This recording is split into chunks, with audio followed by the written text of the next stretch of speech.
Monsieur le sous-préfet, monsieur le député, mesdames, messieurs, bienvenue à Bocapaul pour cette ultime cérémonie de vœux pour l'année 2018. Excusez-moi un petit peu du retard, mais certains l'ont vu, j'étais intercepté à l'entrée par un groupe de parents d'élèves d'un sujet extrêmement brûlant dans ces temps-ci, dont je reparlerai tout à l'heure. Alors, cérémonie de vœux traditionnelle, un petit bilan, les prospectives, comme d'habitude, qu'on va essayer de vous résumer aussi brièvement que possible, je souris en disant ça, pendant cette heure qui suit. L'année 2017, je pense que sur le plan national, nous avons vécu un événement avec l'élection de M. Macron. Et corrélativement un effondrement des partis politiques traditionnels. Ce bouleversement et ces changements de méthode ne manquent pas de nous interpeller. Je prends par exemple la suppression de la taxe d'habitation. Et je pense qu'il était grand temps que le système un peu poussiéreux soit très largement balayé. La crainte, quand même, c'est qu'il ne faudrait pas que les technocrates prennent le pas sur les élus. C'est une impression que j'ai actuellement au bout de quelques mois de mandat.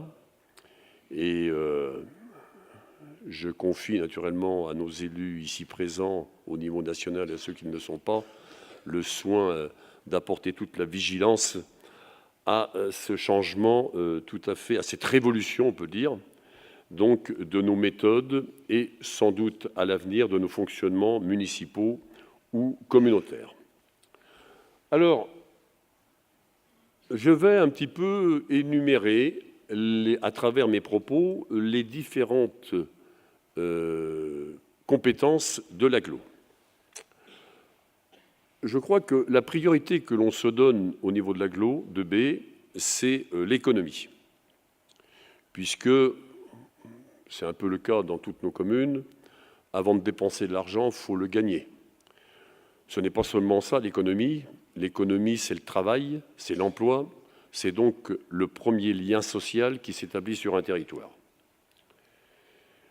Aujourd'hui, nous avons un taux de chômage un des plus bas de Nouvelle-Aquitaine, 6,9%, proche de nos voisins choletais, un petit peu supérieur à nos voisins vendéens, mais dans une moyenne que vous voyez qui est très inférieure aux chiffres aussi bien des Deux-Sèvres que de Nouvelle-Aquitaine et naturellement de la France entière.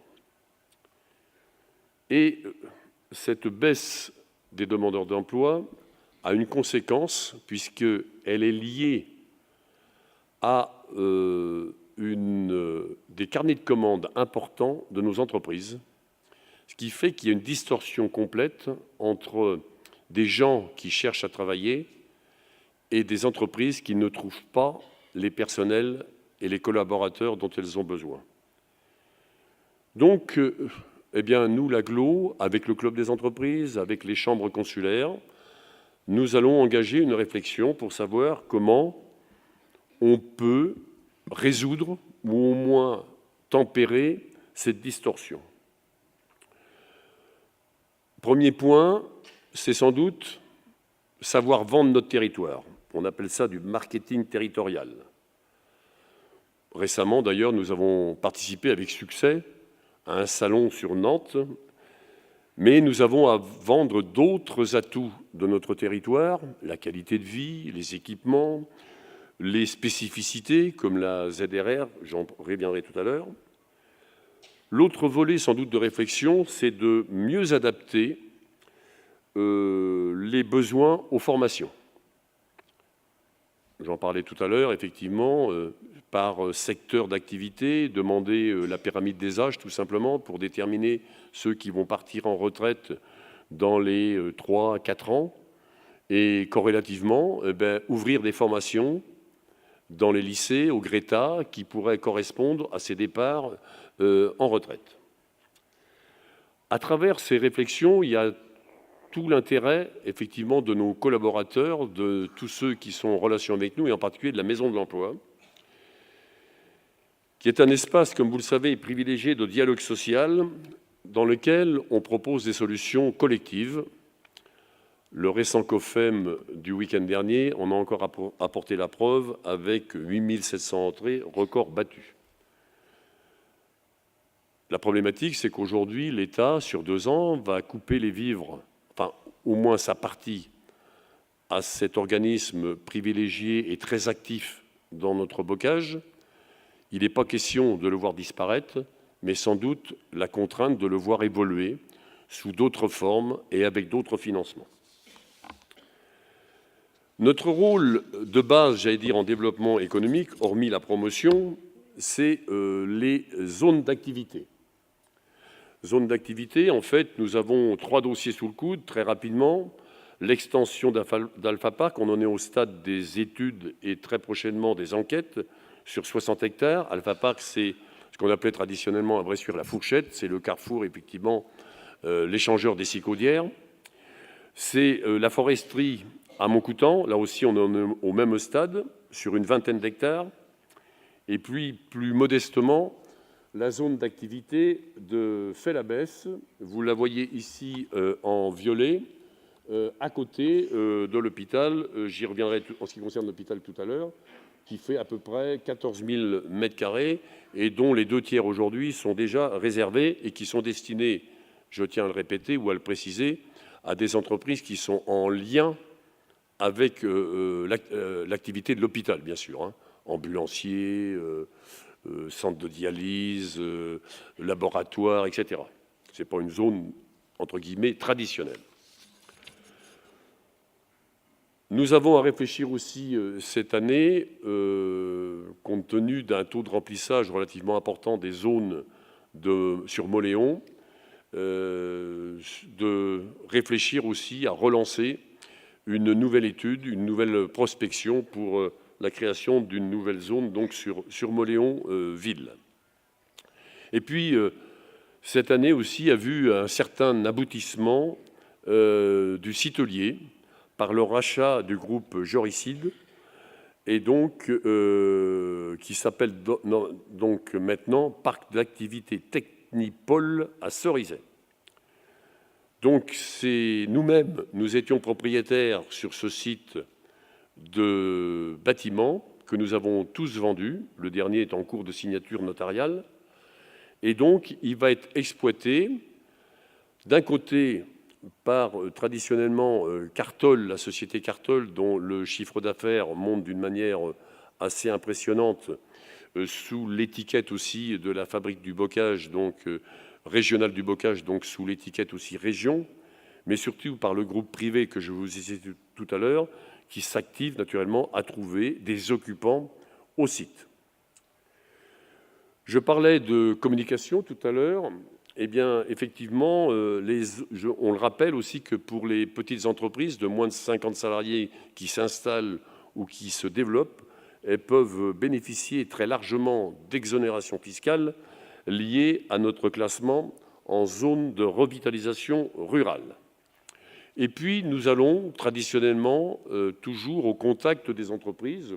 Alors, je fais part des visites, je ne vais pas trop vite parce qu'il y a des petits films que je vous laisse regarder. Mais nous avons accompagné un certain nombre d'entreprises cette année, 62, avec l'aide de la région en particulier.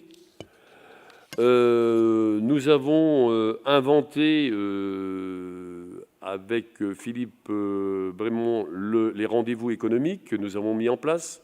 Et à cette occasion, nous avons rencontré 57 entreprises avec des thèmes particuliers à chaque fois. Nous avons lancé avec le pôle environnement l'opération Recto Verso, où nous avons touché 68 entreprises. L'idée, en fait, c'est de s'échanger les savoirs, Le déchet de l'un peut être une production ou une matière première de l'autre. C'est les commandes de l'un qui se faisaient à l'extérieur peuvent peut-être se faire plus localement. Vraiment des échanges très poussés entre entreprises d'un même territoire. Je ne peux naturellement éluder le commerce, qui est un souci aujourd'hui dans toutes les communes, rurales ou villes moyennes, désertification, abandon. Là, toutes les causes, on les connaît. Hein. On a parlé beaucoup des grandes surfaces. On a parlé aussi des zones d'attractivité plus fortes dans des villes comme chez nous, comme Cholet ou comme Nantes. Il y a aussi une évolution extrêmement forte du système du commerce par le e-commerce, par Internet, qui va devoir nous faire réfléchir, non seulement les élus, mais tout le monde commerçant, à des nouvelles formes de services pour les habitants. Là, nous allons lancer des opérations cœur de bourg, cœur de ville, pour cœur de vie et cœur de ville, donc dans les années prochaines. Et puis naturellement l'agriculture, même si l'agriculture n'est pas une compétence strictement communautaire, c'est quelque chose qui nous est très à cœur, parce qu'une des bases de notre économie, c'est l'agroalimentaire. L'agroalimentaire va plutôt bien, mais derrière l'agroalimentaire, il y a des éleveurs. Et là, ça va beaucoup moins bien. Nous avons soutenu, effectivement, et nous maintenons ce soutien pour maintenir un certain nombre de communes en zone défavorisée. Et nous sommes naturellement très attentifs à leurs problèmes. Et tous les travaux que nous menons aujourd'hui dans le cadre du PLUI, dans le cadre du projet de territoire, tiennent compte, effectivement, de cette évolution de l'agriculture. Pour résumer, et même si ça n'a pas qu'un rapport plus ou moins lointain avec l'économie, je voudrais vous signaler quand même qu'en 2017, l'Agglo a réalisé 8 700 000 € de travaux. Et ils ont été réalisés, ces travaux, par 80% d'entreprises locales. Donc vous voyez le lien qu'il y a entre le dynamisme économique d'investissement d'une collectivité telle que la nôtre et les résultats ou l'apport que l'on peut donner aux entreprises locales. Autre sujet, autre compétence de l'Agglo. Alors là, simplement quelques chiffres rapidement. C'est très d'actualité aujourd'hui avec les EHPAD, même si nous n'avons pas la gestion d'EHPAD. Et simplement pour vous donner une idée de l'importance de nos services. On n'est pas exclusif sur l'Agglo, hein. On a des services en régie, c'est ce dont on parle aujourd'hui, mais vous avez d'autres structures associatives en particulier qui font le même travail que nous, mais simplement au niveau de l'Agglo, les portages de repas, nous avons 554 usagers, le soutien à domicile touche 700 usagers et je crois 80 ou 90 000 heures de service, et les soins infirmiers, 195 patients. Tout ça aussi dans l'objectif de garder le plus longtemps possible les personnes âgées à leur domicile. Et puis, comment ne pas parler en 2018 de l'ouverture du centre hospitalier, du site hospitalier de Fellabès. Tout le déménagement va commencer le 4 juin pour être terminé le 14 ou le 15 juin. Donc une opération d'envergure au mois de juin, dans 5 mois aujourd'hui. On rappelle que cet hôpital, c'est 297 lits, c'est 27 000 m² de plancher sur 4 niveaux. Les travaux sont terminés ou quasiment terminés dans les délais, avec une qualité de meneur de chantier tout à fait remarquable. D'ailleurs, je crois que la prochaine réunion du Club des entreprises a pour terme justement les travaux de l'hôpital Nord-de-Sèvres. Reste à réaliser la fameuse route d'accès entre Noirterre et le giratoire de Fellabès. Petite enfance, c'est essentiellement les crèches et les rames. Il y a des crèches sur Bressuire, 2 crèches. Il y en a sur Cerizay. Autrement, je pense qu'elles sont privées ailleurs. J'ai une absence là. Il me semble que c'est les 3 crèches que nous gérons sur notre territoire. À Montcoutan aussi. Merci, il me semblait que j'oubliais quelque chose. Et la Chapelle-Saint-Laurent. Oh, ben là, voilà. Et nous avons, pour encadrer tout ça aussi, le réseau d'assistantes maternelles qui ne correspond malheureusement plus en nombre aux besoins exprimés.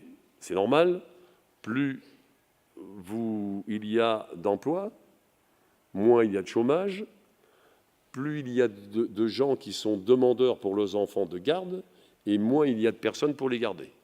Donc aujourd'hui, il y a des réflexions qui sont menées, mais plutôt au niveau communal, pour créer effectivement des maisons d'assistantes maternelles, avec des contraintes qui sont un peu particulières, qui démarrent, mais qui démarrent très doucement. L'enfance, eh bien, c'est le résultat, j'allais dire, de la réunion que j'avais à l'entrée tout à l'heure. Le principal enjeu, ça va être comment on adapte l'agglo au rythme scolaire. Vous savez, les fameux 4 jours et demi, qui sont aujourd'hui d'un choix communal, mais dont les conséquences sont à la charge de l'agglo. Je prends un exemple. La commune choisit 4 jours et demi, de rester à 4 jours et demi. Qu'est-ce qu'on fait des enfants entre 3h30 et 4h30, sur lesquels auparavant il y avait ce qu'on appelait les TAP, mais qui étaient subventionnés par l'État et que ça va disparaître. Qu'est-ce qu'on fait des enfants pour ceux qui ont choisi 4 jours le mercredi matin, puisqu'il n'y a plus d'école le mercredi matin? Donc, réflexion très lourde et avec des incidences naturellement financières de l'agglo sur les conséquences de choix du rythme scolaire. C'est là que l'on touche un problème évoqué dans la presse et dans certains conseils municipaux, celui de Bressuire encore hier soir, c'est que nous nous apprêtons à avoir sur notre territoire des systèmes, des durées scolaires différentes entre différentes communes, et vous voyez la difficulté pour l'agglo qui organise les transports scolaires, qui organise le périscolaire, qui organise les centres de loisirs du mercredi, de ne pas trop savoir ou d'avoir des partiels en fait d'enfants suivant le choix qu'auront fait les communes entre 4 jours et 4 jours et demi. L'agglo, c'est aussi les actions en faveur de la jeunesse, avec quelque chose qui va démarrer cette année d'une manière très importante, c'est le contrat ANRU. Le contrat ANRU, c'est un contrat avec l'État, en fait, qui va durer 3 ans. Un contrat très important, puisque nous sommes subventionnés avec la Gâtine, puisque nous travaillons avec la Gâtine, sous l'autorité d'une association qui regroupe ces 2 territoires, qui s'appelle Bogage, pour des subventionnements à hauteur de 4 260 000 €, donc pour un programme de 8 500 000 €. En fait, pour résumer, il y a 3 axes autour de ce contrat ANRU. Il y a en premier lieu l'habitat jeune. En fait, nous allons créer sur notre territoire 58 logements nouveaux à destination des jeunes. Deuxième axe, création de la Cité de la jeunesse et des métiers sur Bressuire, à la gare de Bressuire. Vous avez ici un exemple, la gare de voyageurs ici, et la Cité de la jeunesse va se situer ici. Je reviendrai tout à l'heure sur la plateforme multimodale, ce qui se fait tout autour. Dans cette Cité de la jeunesse et des métiers, en fait, on va regrouper, à l'image de ce qu'on avait fait il y a 17 ans maintenant pour la Maison de l'Emploi, tous les secteurs, tous les services qui, peu ou prou, s'occupent de la jeunesse. La mission locale, le BIGE, la plateforme mobilité, des permanences, des espaces de coworking, le CISPD, des tiers-lieux, etc. Donc un projet très important qui est lancé aujourd'hui, puisque le concours de conception-réalisation doit donner effectivement ses premiers résultats, il me semble, la semaine prochaine. Troisième axe, c'est l'animation de notre territoire, que nous allons établir par un maillage que vous voyez ici sur cette carte, à partir de la Cité de la jeunesse ici. On aura des référents jeunesse, en fait, sur nos territoires qui animeront, qui recueilleront les avis, les projets des jeunes, qui animeront les foyers de jeunes, les conseils de jeunes éventuellement. Donc quelque chose, effectivement, qui se veut très transversal et égalitaire sur l'ensemble de notre territoire. Pour cette animation, nous allons principalement nous appuyer sur un système associatif, les CSC, famille rurale ou la colporteuse sur Argentonais. Alors, quelques bons chiffres. vous le voyez ici, 272 hébergeurs. Alors ça comprend tous les hébergeurs, hein. C'est aussi bien l'hôtel que la chambre d'hôte, etc., hein. 272 hébergeurs, 3400 lits et surtout 155 000 nuitées. L'année dernière, en 2016, c'était 100 000 nuitées. Donc il y a une progression extrêmement spectaculaire du besoin d'hébergement pour le tourisme. Alors bien sûr, nous sommes dans la zone d'attraction du Puy du Fou. C'est, j'allais dire, notre base de développement touristique. Mais nous avons aussi des atouts. Ces atouts se développent autour, nouvel équipement en 2017, c'est le Val-de-Scie, à Noailles-les-Aubiers, que nous avons inauguré fin juin, qui a fonctionné à peu près 2 mois et qui a accueilli 20 000 entrées payantes. C'est énorme.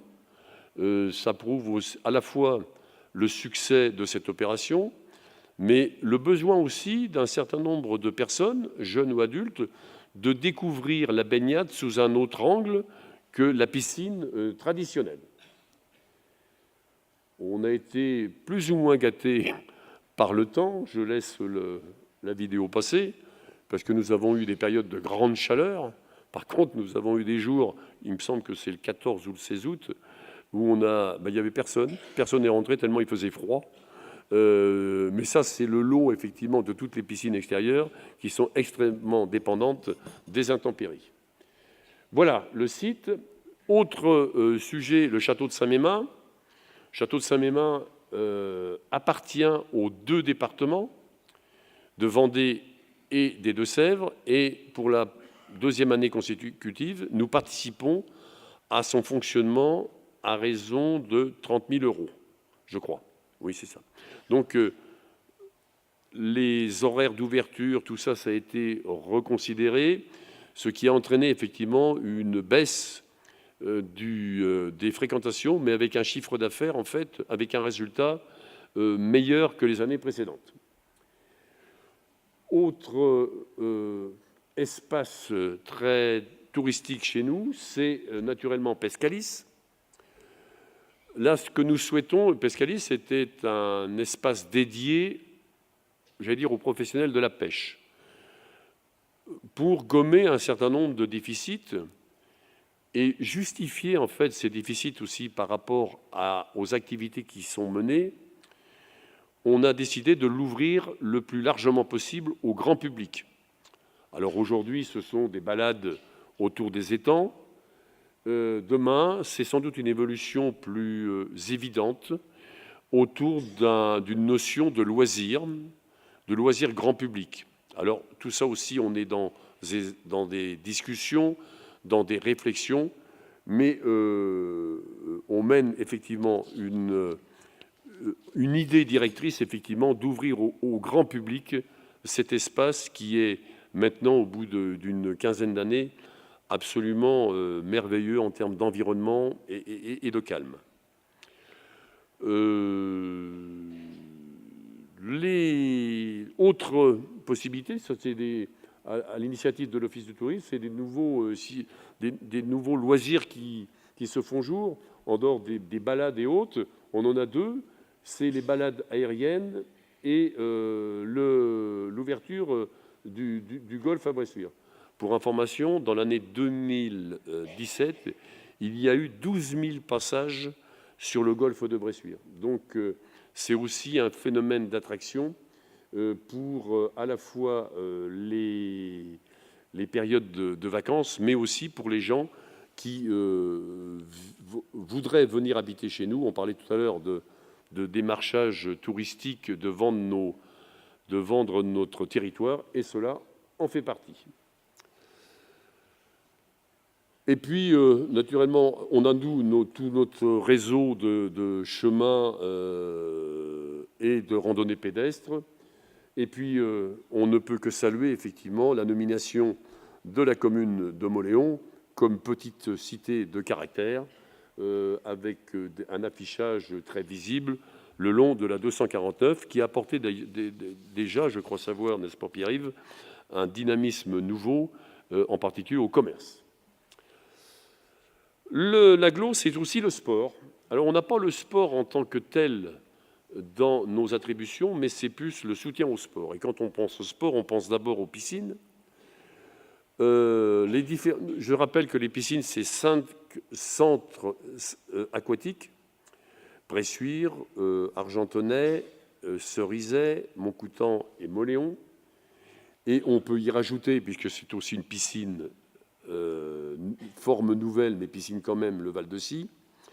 Et nous avons accueilli en 2017 263 000 baigneurs, en légère hausse par rapport à 2016, mais une explication, c'est qu'en même temps, il y a eu l'ouverture de la piscine de Thouars, qui fonctionne aussi très très bien, qui a aussi ses atouts, et qui nous a pris sans doute une partie de la clientèle qui venait sur Bressuire en particulier auparavant, et sur Argentonais en particulier. Nous avons aussi Aquadel-Cerizay, sur lequel nous avons fait environ 700 000 € de travaux dans l'année 2016 et qui s'est ouvert en 2017 avec des nouveaux espaces à la fois de confort et d'agrandissement. Et puis nous subventionnons soit des associations uniques sur notre territoire, par exemple le rugby, il n'y a qu'un seul club de rugby. Nous subventionnons aussi les équipes qui sont d'un niveau national. Et puis, nous aidons particulièrement, effectivement, des athlètes qui sont d'un niveau exceptionnel et qui nécessitent des entraînements soutenus, des déplacements souvent très très longs. Je me permets de les nommer puisque vous l'avez vu régulièrement dans la presse, hein, Hugo Hay, qui en athlétisme, en cross, a été médaille d'argent au championnat d'Europe, espoir, et qui est champion d'Europe par équipe. Pierre Proust, toujours aussi en cross, qui est 5e de la course des championnats de France cadet junior et 4e français. Julie Chupin, qui est en tir à l'arc handisport, qui a 4 médailles à la Coupe d'Europe de tir à l'arc handisport, et qui est 7e au championnat du monde en septembre dernier, et qui est classée dans les 10 athlètes mondiaux de ce niveau. En fait, la 8e place est première française. Cédric Courillot, qui fait du tennis de table en handisport, qui a eu 3 médailles d'or par équipe en double messieurs et surtout en individuel au championnat du monde. Et puis Mathieu Vigier en taekwondo, qui est un jeune à suivre, qui est champion régional Poitou-Charentes depuis dimanche dernier, et qui est sélectionné pour les championnats de France. Donc soutien aussi aux athlètes individuels suivant leur degré de performance. Pour mémoire, mais c'était un bon événement, un grand événement, puis aussi une communication pour notre territoire. C'est le départ à Bocapaul du Tour cycliste Poitou-Charentes, vous savez, avec une pléiade de professionnels et une journée très ensoleillée et très agréable. En matière sportive, il nous reste beaucoup de choses, mais particulièrement dans l'immédiat, des réflexions à mener sur le centre départemental de tennis. Il y a 15 jours, il y avait encore les finales du tournoi ATP qui ont connu un très très fort succès, aussi bien sportif d'ailleurs que relationnel. Et puis le top 10-12 donc, qui va commencer à Pâques, dans sa 28e édition, je crois. Et là, on a un centre départemental qui a vécu. Hein. Il a 38 ans. Il n'est pas isolé. Il y a beaucoup de gouttières. Il fait froid. Et l'agglo va se pencher effectivement sur la rénovation ou la reconstruction du centre départemental de tennis qui accueille pratiquement toutes les semaines une compétition de niveau national. Et puis, quelque chose qui est moins connu, c'est la piste de karting d'Argentonais. La piste de karting ne nous appartient pas, elle est à un privé, mais nous sommes propriétaires des tribunes, du terrain de camping et de certains espaces autour. C'est un atout touristique de développement pour le nord d'Argentonais, qui n'est pas sur de grands axes routiers. Et donc, notre réflexion, c'est de savoir, effectivement, si on s'approprie ce site et qu'on s'y investit dans un développement qui reste à déterminer. L'agglo, c'est aussi naturellement la culture, un maintien élevé du nombre d'élèves avec 693. Une chose tout à fait remarquable et que je vous invite à découvrir, c'est les orchestres à l'école, avec 85 enfants touchés. C'est-à-dire qu'en fait, on distribue des instruments dans les écoles et les écoles créent des orchestres. Les résultats sont extrêmement spectaculaires auprès des enfants des écoles retenues. Et puis en éducation musicale, eh bien, c'est 4000 enfants qui sont touchés chez nous en milieu scolaire. Scène de territoire, c'est 739 abonnés, là aussi toujours en progression, 14 000 entrées, 76 représentations réparties sur l'ensemble de notre territoire, avec un espace reconnu pour sa qualité, qui est le théâtre à Bressuire. Bocapôle, on ne peut l'éluder.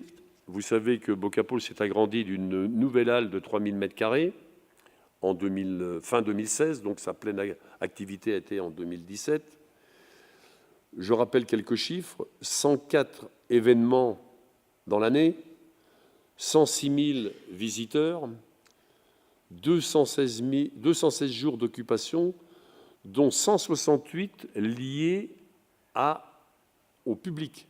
Parce que quand on dit qu'il y a 104 manifestations, il y a des manifestations qui durent plusieurs jours. Donc en fait, en activité publique, c'est 168 jours pour Bocapôle, ce qui est tout à fait remarquable et bien au-dessus de tous les espaces de même genre que l'on rencontre dans des villes plus importantes autour de nous. En culture, nous nous permettons aussi de passer sur le cinéma. Nous avions tenu dès le départ, avec Marie Jarry, à maintenir et développer la culture cinématographique sur le territoire. Donc nous avons la responsabilité des cinémas, sauf pour l'instant celui de Mauléon qui est encore géré en association, mais en 2017, nous avons pris, entre guillemets, celui d'Argentonnay, puisque l'association a souhaité arrêter son activité. Donc aujourd'hui, nous avons sous notre autorité, si je puis dire, les cinémas de Cerizay, de Montcoutan, d'Argentonnay et naturellement le Fauteuil Rouge à Bressuire, sous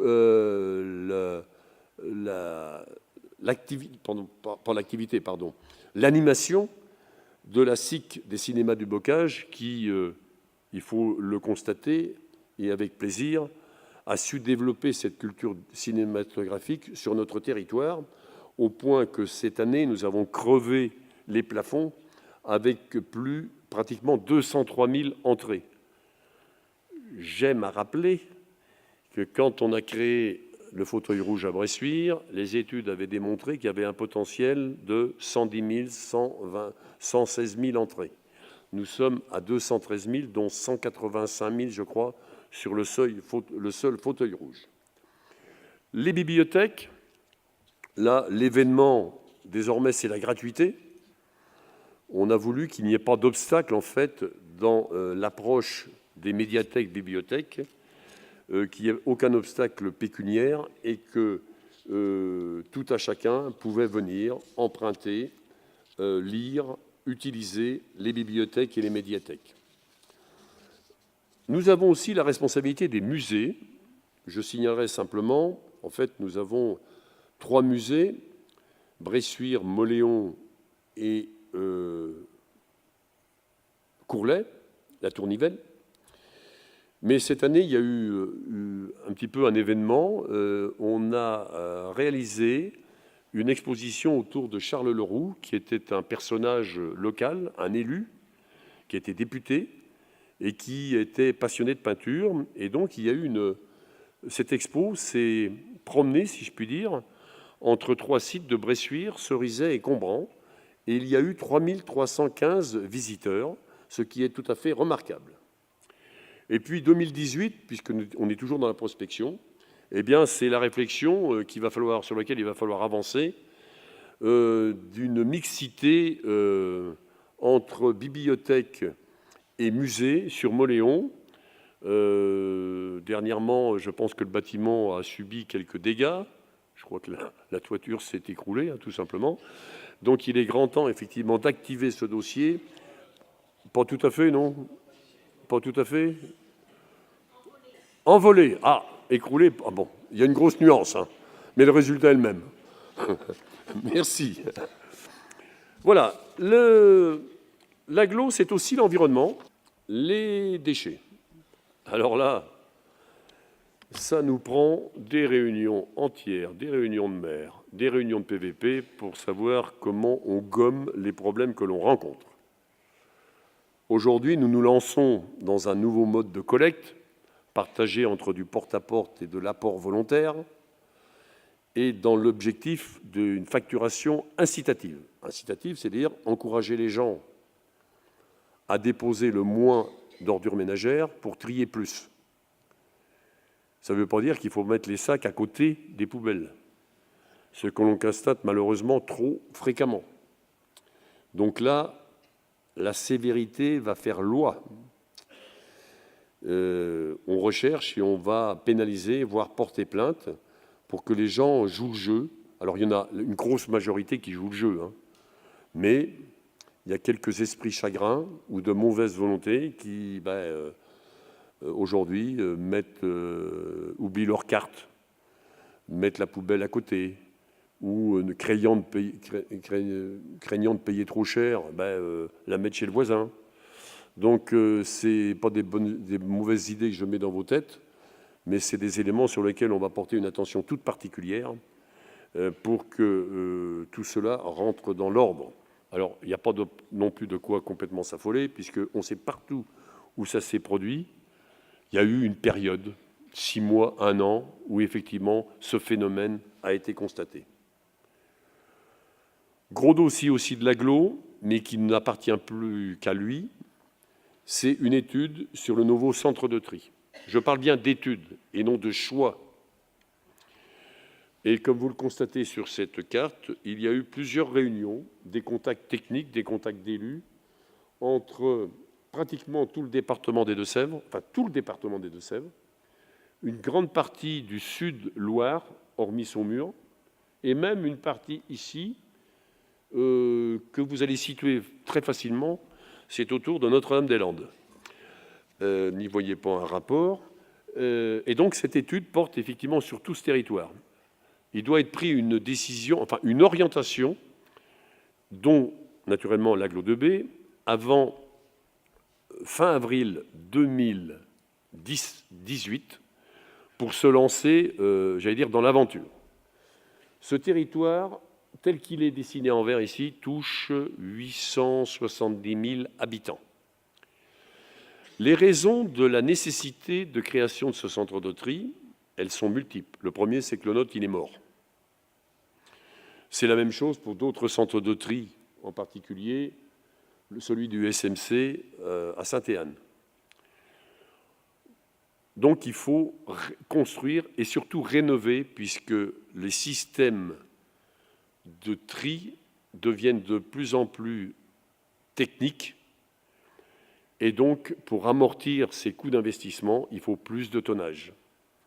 D'où la recherche, effectivement, de partenaires pour réaliser cette opération. On rappelle bien que nous sommes toujours en phase d'étude. C'est dit et par moi, et c'était repris dans la presse. C'est vrai que l'étude part d'une base qui serait un centre de tri autour, ici, de Loublanc de la Tessoile. C'est l'étude qui part de là. Le choix n'est pas encore entièrement réalisé. Donc voilà pour le centre de tri. Environnement toujours, c'est l'assainissement. Là, ça ne se voit pas beaucoup, c'est souvent sous la terre. Je rappelle quand même que tous les ans, nous faisons environ 3 millions d'euros de travaux annuels. L'année dernière, nous avons réalisé l'assainissement à la Chapelle-Saint-Laurent, à Saint-Join-de-Milly et Jais. Petite remarque, on voit bien que l'agglo travaille aussi sur les communes rurales.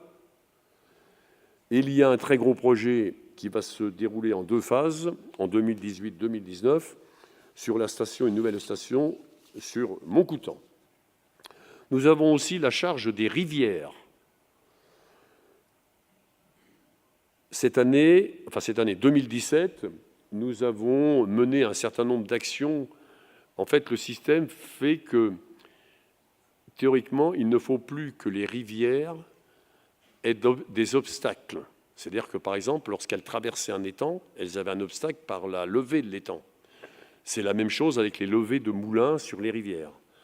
Donc tout ça, c'est en train de se discuter pour supprimer ou aménager. Et cette année, nous avons mené 3 actions. Une à Terve, ici. Alors la photo n'est pas récente parce que l'étang il est plein maintenant. En fait, le Dolo, on l'a dévié, il ne passe plus dans l'étang. Par contre, on a supprimé le lac de la Chaise et la rivière a retrouvé son cours naturel, et on a mené aussi une autre action sur la Madoire à Noirlieu. En fait, notre rôle à nous, c'est de gérer, coordonner les travaux d'aménagement de rivières et la qualité des eaux.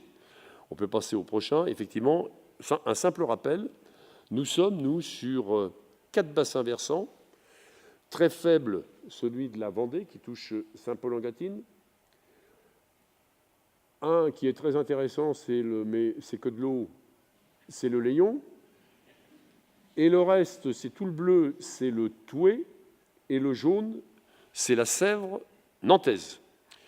Cette année, nous avons pris la décision de confier à ce qu'on appelle l'APTB entièrement la gestion de la Sèvre nantaise. On n'en est encore pas au b.a.-ba, mais on a encore des réflexions et des opérations à mener pour que ce soit aussi unitaire sur le bassin du Touet. Là, il y a beaucoup d'activités au service environnement, qualité de l'air, qualité de l'eau, etc.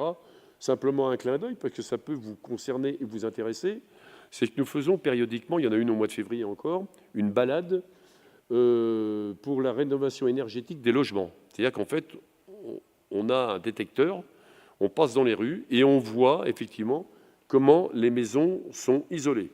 Donc, je crois que ce qui est rouge, c'est l'inverse. Donc, ce qui est rouge, oui, ce qui est rouge est bien isolé, ce qui est bleu, c'est l'inverse. Bon, d'accord, j'ai arrivé à trouver. C'est l'inverse. Ce qui est bleu est bien isolé et le jaune l'est mal. Là, il y a du travail à faire. Donc, ça peut nous aider effectivement pour ensuite faire des travaux de rénovation dans les maisons et faire des économies d'énergie. Autre sujet de l'agglo, la mobilité et donc les transports. Élément très important cette année, nous avions jusqu'alors, issus des anciennes structures, des services aux particuliers. C'était Hirondelle sur Delta, c'était le transport à la demande sur Cœur du Bocage, c'était une association, je crois que c'est Famille Rurale sur Argentonnet. Ailleurs, il n'y avait pas grand-chose. Notre rôle, nous, agglo, c'est de répartir les services sur l'ensemble de notre territoire. Pour des raisons, il faut bien le dire, de coût aussi, il nous paraissait extrêmement difficile de passer par des services traditionnels, marchés publics et autres, et on a pensé, comme ça se fait dans un certain nombre de territoires ruraux, à lancer une opération de transport solidaire. Le succès a dépassé l'entendement et mes espérances. Je crois qu'un certain nombre d'entre vous ont été invités et sont présents ce soir. Un très très grand merci, parce que je crois que nous avons recueilli, à travers les CSC, Familles Rurales, des associations et autres, plus de 250 bénévoles qui se disent prêts à aider leurs concitoyens à se déplacer dans des conditions bien particulières, bien définies. Il ne s'agit pas de remplacer les taxis ou les ambulances. C'est quelque chose de... Ça doit rester effectivement très localisé et surtout très orienté vers du service social. Autre forme de transport, c'est les lignes de Bressuire. Bon, là, il faut dire que le succès n'est pas obligatoirement là. Ça a beaucoup de peine à trouver sa place. Et de toute façon, on va être obligé de toute façon de le conserver parce que c'est l'obligation de l'agglo, mais qu'il va falloir nous adapter à de nouvelles donnes. Et en particulier, l'ouverture de l'hôpital. Naturellement, il va nous falloir instituer une ligne, alors avec quelle fréquence, entre la gare de Bressuire et le site de l'hôpital à Fay-la-Besse. Le gros projet de l'année 2000, qui va commencer en 2018, c'est la pôle d'échange multimodal. C'est quoi un pôle d'échange multimodal? C'est autour d'une gare de lier tous les systèmes de transport et de rendre ces systèmes de transport accessibles à l'ensemble de nos concitoyens. C'est-à-dire des quais à niveau, qui soient SNCF ou qui soient bus, des services réguliers et autres. Donc en fait, sur Bressuire, la plateforme multimodale, vous retrouvez tout de suite toujours la gare de voyageurs ici. On va modifier la place de la gare avec des quais là, bien identifiés, où les bus ne feront que s'arrêter et non stationner. Vous retrouvez ici la Cité de la Jeunesse et des Métiers dont je vous parlais tout à l'heure. Mais comme il arrive beaucoup de bus à Bressuire, il n'y a pas suffisamment de place devant la gare. Donc nous allons créer aussi des arrêts bus et des quais de l'autre côté de la gare, côté gare de marchandises, gare de fret. Et pour relier les deux, une passerelle qui va relier la place Saint-Jacques, la place de la gare par un ascenseur ici, et de l'autre côté des voies ferrées, à côté de la gare de fret. Donc un gros dossier dont les travaux peuvent commencer cette année, mais dont l'essentiel sera normalement en 2019. Comment ne pas parler aussi aujourd'hui de la 249? Là, c'est tout chaud. La réunion avait lieu la semaine dernière pour créer une nouvelle association, RN Avenir 149-147, c'est-à-dire Bressuire, Limoges, via Poitiers. Je rappelle que cette association locale, notre part d'association a été présidée très longtemps par Maurice Ligaud, puis par Daniel Amiot, qui est présent ce soir et que je remercie de s'être occupé de cette association pendant à peu près 3 ans, 4 ans, mais qui a beaucoup contribué à la création de cette nouvelle association. Il y avait 2 associations, il y en avait une pour la 147 et une pour la 149, et maintenant c'est une association unique qui est maintenant présidée par M. Sol, qui est le maire de Migné-Auxances et qui est le vice-président de la communauté de Poitiers.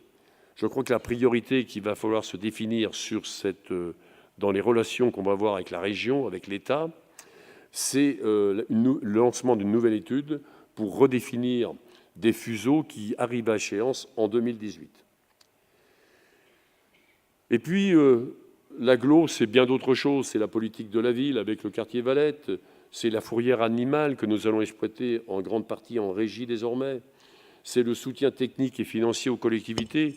Un chiffre quand même, nous allons redonner aux collectivités plus de 10 millions d'euros cette année, sur un budget d'environ 40 millions d'euros.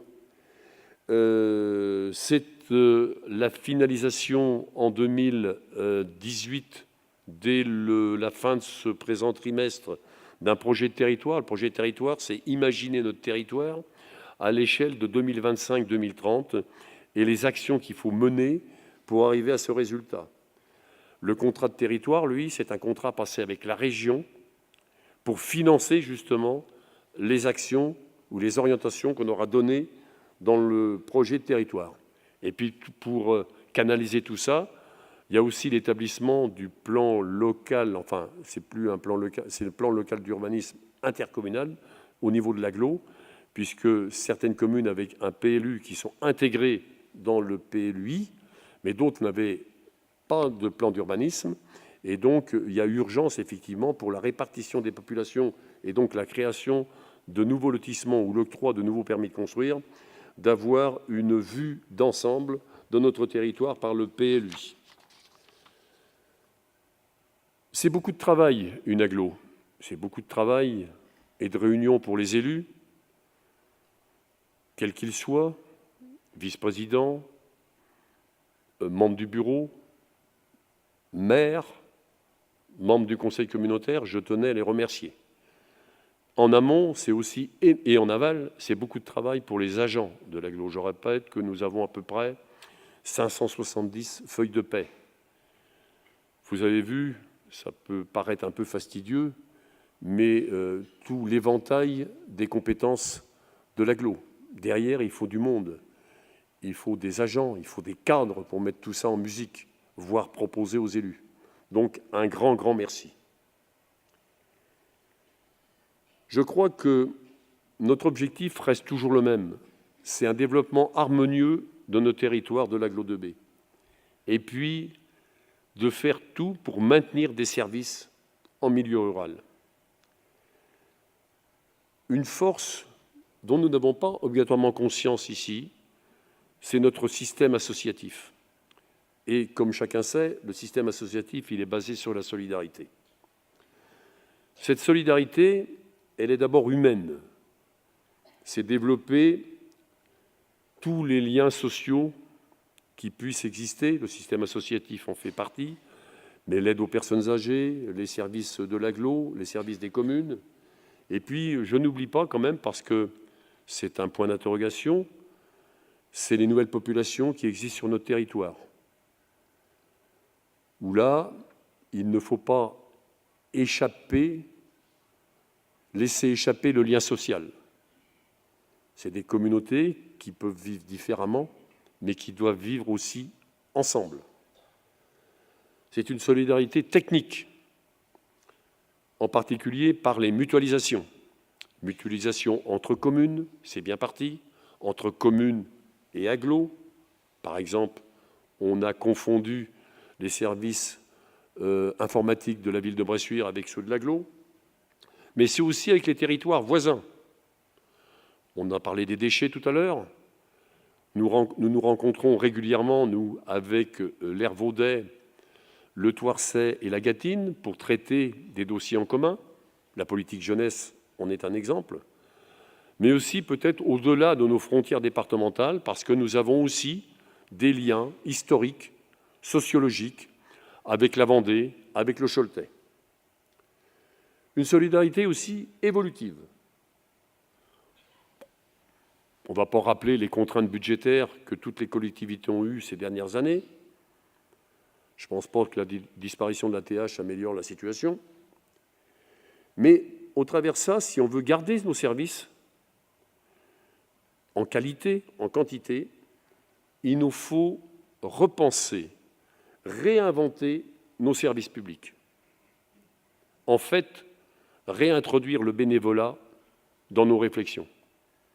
Le bel exemple, je l'ai cité tout à l'heure, c'est le transport solidaire, mais il y a sans doute d'autres pistes de réflexion où le bénévole peut soutenir, aider le professionnel qui anime un service communautaire. En fait, tout ça, cette solidarité, ce besoin de vivre ensemble, c'est pour objectif le bien-être de nos concitoyens, c'est aussi le développement de notre territoire avec la participation de chacun. À Bressuire, nous allons lancer cette année une opération Journée citoyenne. Je rêve, si c'est une réussite, qu'elle se multiplie au niveau de l'agglo. C'est l'occasion pour une agglo très vaste comme la nôtre, avec des différences assez sensibles entre les secteurs ruraux, les secteurs urbains, que les gens se rencontrent, apprécient leur territoire, en soient fiers. Pour 2018, pour faire tout cela, il faut beaucoup de bonheur, beaucoup de santé. C'est les vœux que je vous souhaite pour cette présente année. Merci beaucoup. Donc, d'abord, tous mes vœux. Voilà, ça sera fait. Donc, pour la 3e année consécutive, nous avons décidé de reconduire les trophées de l'économie. Et cette année, nous avons décidé de mettre à l'honneur 4 entreprises du territoire, 4 entreprises qui ont été accompagnées par l'agglo de B. Donc, avec une entreprise qui concerne une création, une deuxième concernant une reprise et 2 concernant du développement. Donc, je vais tout de suite passer à l'ouverture de la première enveloppe. Vous avez vu, on s'est modernisé, on fait les choses très très bien. Donc, en ce qui concerne les trophées de l'économie dans la catégorie création,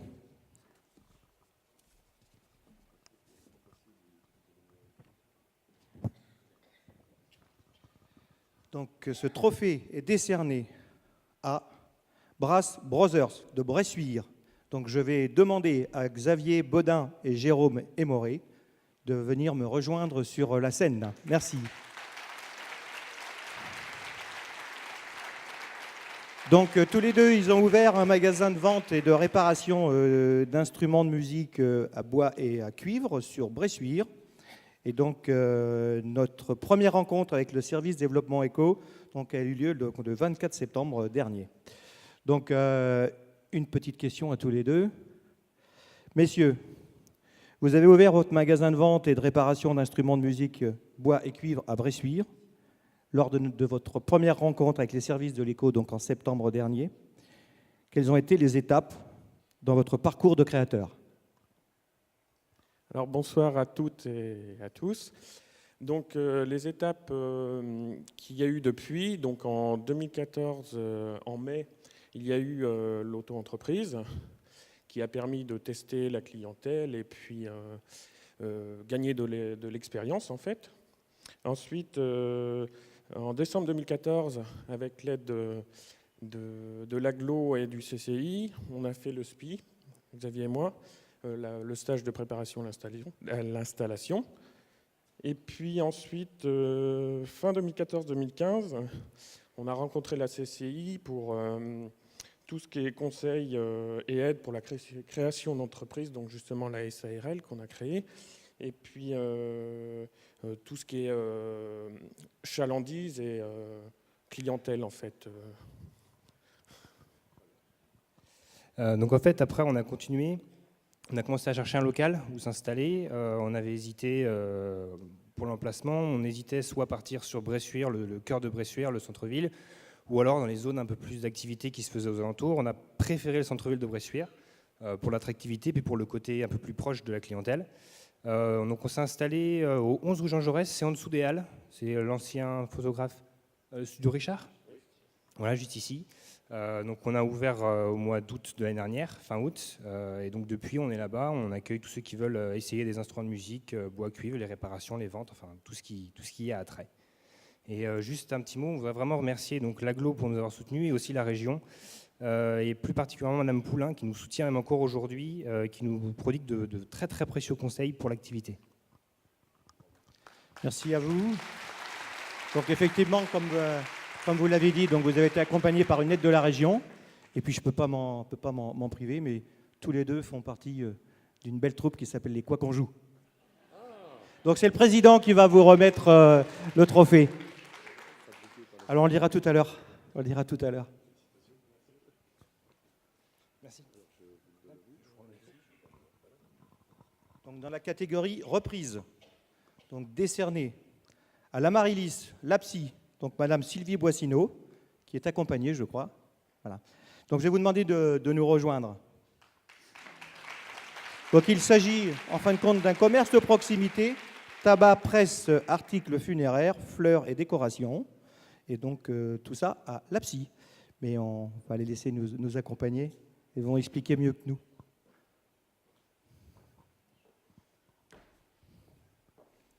Bonsoir. Bonsoir.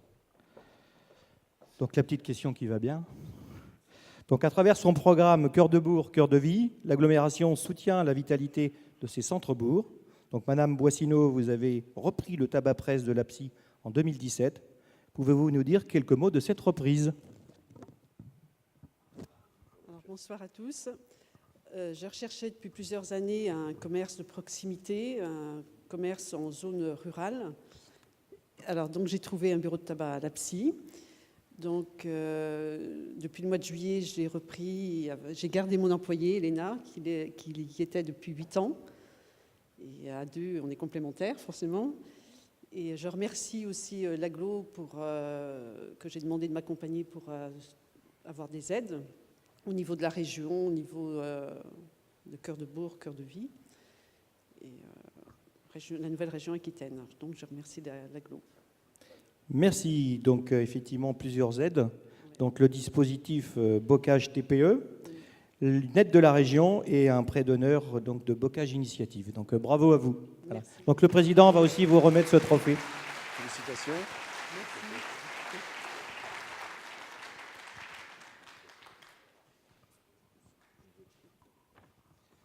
dans la catégorie développement, donc, a été décerné à la société MG Maintenance de Montcoutan, Monsieur Guillaume Micheneau, gérant. Donc, je vais lui demander de nous rejoindre. Je ne sais pas s'il est accompagné. Voilà, Monsieur Micheneau. Donc, entreprise de maintenance à Montcoutan. Voilà, donc il nous en dira un petit peu plus. Je vais l'attendre.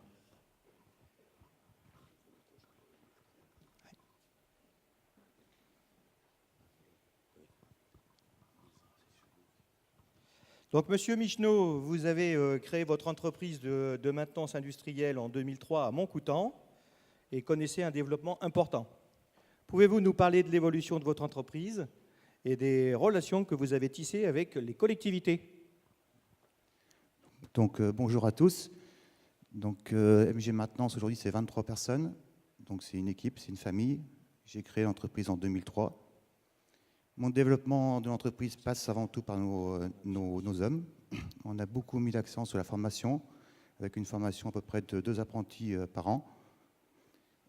Sur le développement, que vous dire, on a eu un métier au début de dépanneur, réparation de machines, qui s'est orienté aujourd'hui vers plutôt une expertise chez nos clients.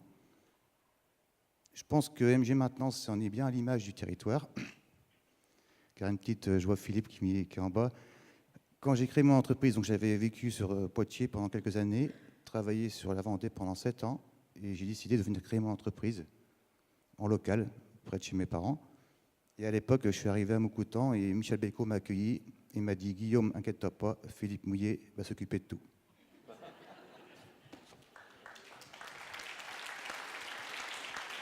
Donc j'ai créé l'entreprise, donc Philippe s'est occupé de tout, il m'a trouvé un petit bâtiment, on a démarré avec une planche puis 2 tréteaux.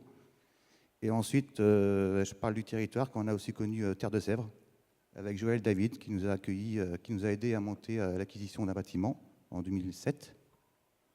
Ensuite, est arrivé l'Aglo, donc qui nous a accompagnés dans la mise à disposition de 2 cellules, enfin une première pour développer une nouvelle activité, et puis une deuxième pour développer encore une seconde activité. On n'aurait pas eu aujourd'hui l'Aglo avec les bâtiments, on n'aurait pas pu faire ce développement. Donc je tiens à remercier aussi, comme M. Bernier l'a souligné, nos agents locaux, enfin pour nos agents, mais M. Aurin et Mme Bourrasso, qui nous accompagnent tous les jours. Merci, merci à vous. Donc l'entreprise a bénéficié d'aide de Terre de Sèvres pour l'agrandissement de son bâtiment. Et aujourd'hui, l'entreprise loue 2 ateliers relais de l'Aglo. Voilà, bravo à vous.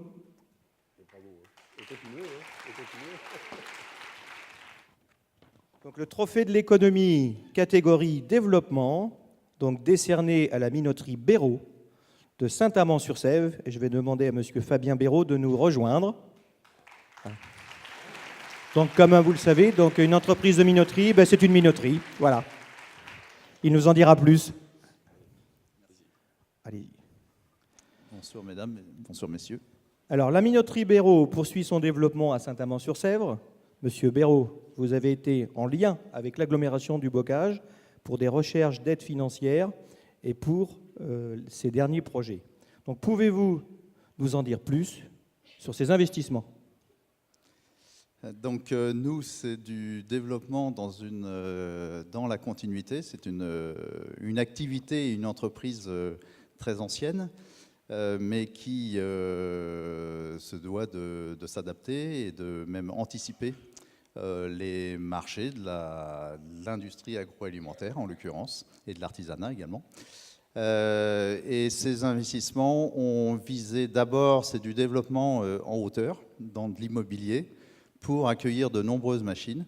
Alors l'immobilier, c'est justement l'Aglo qui a participé, et notamment qui nous a donné l'opportunité de sortir de notre discrétion habituelle. Dans notre métier, on est assez discret, mais grâce à l'Aglo, notamment, ça nous a permis d'afficher plus haut nos couleurs et de bénéficier désormais, c'est vrai, et la preuve, je suis là devant vous, d'une meilleure connaissance de notre environnement, et notamment, parce que c'est aussi un paramètre nouveau chez nous, de nous faire plus connaître auprès des gens en recherche d'emploi, qu'on courtise assidément, enfin, excusez-moi.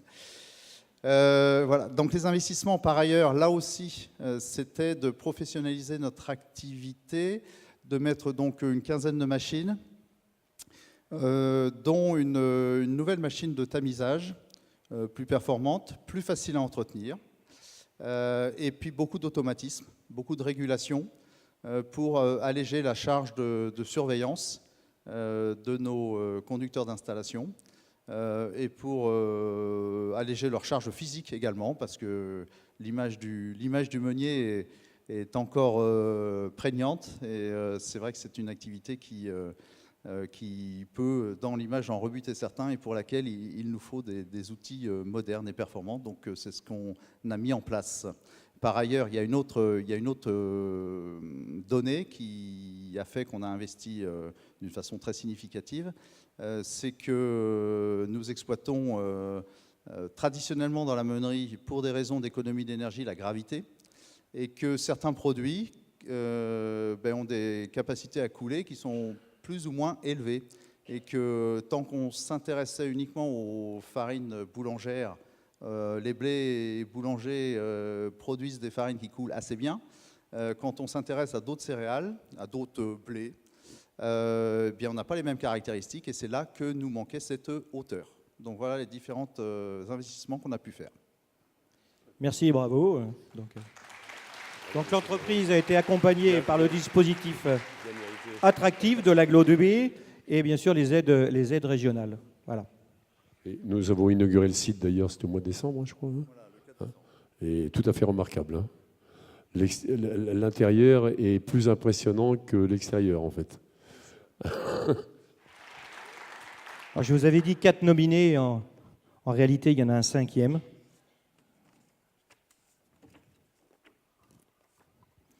Donc là, nous allons l'accueillir, surtout pour des remerciements. Nous allons demander à la société SARL Louis-Marie Favrelière pour la réalisation des trophées que vous avez vus ici. Voilà. Donc on va lui demander de venir nous rejoindre. Ils sont tous les deux. Donc déjà, un grand merci pour la réalisation. Un grand merci de les avoir réalisés gracieusement. Donc on peut les remercier, les applaudir. Bravo et grand merci. Merci. Bonsoir. Donc l'agglomération du Bocage vous a laissé cette carte blanche pour la réalisation de ces trophées en bois. Pouvez-vous nous expliquer comment s'est passée leur réalisation et le message que vous avez souhaité véhiculer à travers ces trophées? Bonsoir à tous. Donc déjà, on avait contacté l'Agglo 2B pour des projets d'investissement. C'était en 2017, quand on a eu le marché de l'hôpital, qui nous a bien aidé à démarrer. N'est-ce pas? On remercie l'Agglo 2B pour ça. Et puis, elles sont toujours très discrètes. Voilà. Et puis suite à ça, on a recontacté l'Agglo 2B. Puis on a eu Mme Brinco qui nous a demandé sérieusement de faire le trophée. Voilà. Alors on a réfléchi. Et puis on avait voilà, des roues, on ne savait pas trop comment faire. Et du coup, on a dispatché à 3 personnes différentes. Puis après, on a relié les 3 idées. On a créé le lien en disant, les grosses entreprises, on peut les... Ah oui. Hein, la grande roue, ça peut être une grande entreprise, les petites aussi. On a besoin des petites entreprises, on a besoin des grandes. Très bien. On a besoin de tout. Pour Bravo. créer un lien entre... Voilà, ça résume un petit peu ce que vous avez annoncé tout à l'heure. Bravo. Voilà. Très bien. Et donc Thomas qui était à la réalisation, et puis Florentin, notre plus jeune, qui a fait la création, qu'on voit au logiciel là-bas, qui a fait le dessin.